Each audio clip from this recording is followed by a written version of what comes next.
โอ้วันแห่งความสุขหัวข้อในมื้อนี้แมนความหักของพระเจ้าลงมาที่ข้าน้อยความหักของพระเจ้าลงมาที่ข้าน้อยใน1โยฮันบทที่4ข้อ16ทรงกล่าวว่าฝ่ายเฮาทั้งหลายได้ฮู้จักและได้เชื่อในความหักที่พระเจ้าได้ทรงมีต่อพวกเขาพระเจ้าทรงเป็นความหัก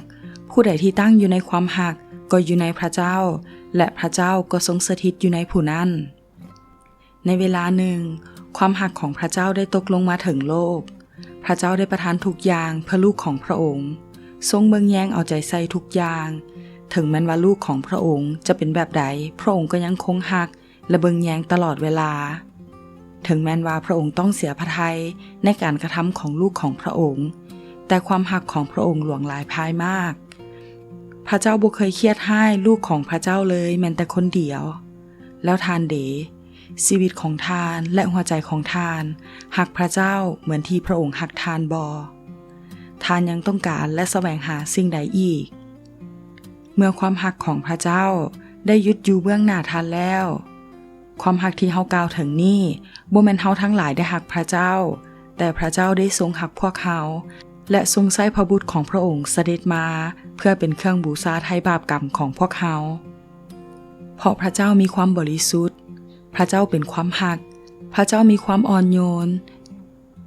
ชีวิตเฮาอยู่ได้เพราะสิ่งเหล่านี้เพราะพระเจ้าได้ควบคุมเฮาไว้รักษาและป้องกันบ่ให้เฮาเป็นคนแข็งกระด้างเกินไปเฮ็ดให้เฮาได้รู้จักความหักรู้จักความอ่อนโยนและความบริสุทธิ์ใจที่เฮามีต่อคนอื่นเหมือนดังที่พระองค์มีให้กับเฮาฉะนั้นเฮาจึงหักพระเจ้าและหักเพื่อนบ้านด้วยขอคำสั่งที่พระองค์ได้มอบแก่พวกเขามีดังนี้ผู้ใดที่หักพระเจ้านั้นจงหักพี่น้องของตนเหมือนกันเพราะความหักของพระเจ้ามั่นคงนิรันดร์บ่มีวันจางหายไปจากชีวิตของเฮาและถึงแม้ว่าชีวิตของเฮาจะเป็นอย่างใดพระเจ้าก็จะอยู่กับเฮาตลอดไปเอสยาห์บทที่54ข้อ10ทรงกล่าวว่าผู้ใหญ่และผู้น้อยอาจพังทลายลงแต่ความหักของเฮามั่นคงบ่มีสิ้นสุดได้เฮาจะรักษาสัญญาความสงบสุขไว้สืบไปพระเจ้ายาห์เวห์ผู้ทรงเมตตากล่าวดังนี้แหละ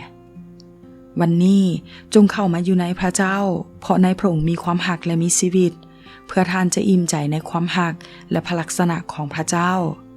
แล้วท่านจะบ่หันไปหาพระองค์อื่นหรือมนุษย์คนอื่นใดอีกเลยขอให้ท่านอิ่มเต็มด้วยความหักของพระเจ้าตลอดเวลาขอพระเจ้าอวยพร